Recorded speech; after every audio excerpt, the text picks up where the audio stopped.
Hey everyone, today I'm going to show you how to remove the OBS virtual webcam from your sources. Without any further ado, let's get started. First, open your OBS application on your computer.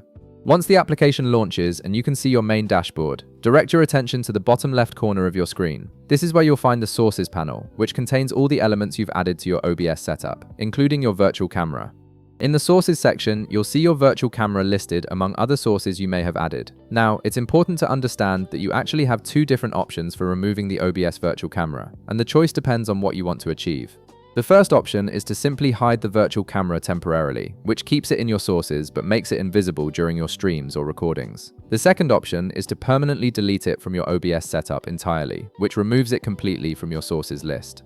Let's start with the first method, which is hiding the virtual camera. This is useful if you want to keep the source for future use but don't need it active right now. Navigate to your virtual camera in the Sources panel, and you'll notice a small eye icon right beside it.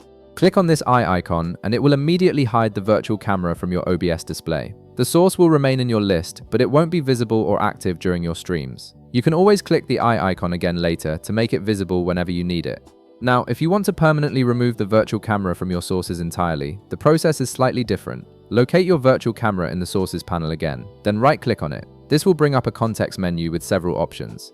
From this menu, look for and select the Remove option. This action tells OBS that you want to delete this source completely from your setup. After you click Remove, a confirmation dialog box will pop up asking you to confirm your decision. This is an important safety step to prevent accidental deletions. Simply click Yes to proceed with the permanent removal. Once you confirm, the virtual camera will be completely deleted from your sources, and you'll need to add it again if you want to use it in the future. And that's it. You've now either hidden or permanently removed your OBS virtual webcam depending on which method you chose. If this video helped you out, be sure to leave a like, subscribe, and I'll see you in the next one.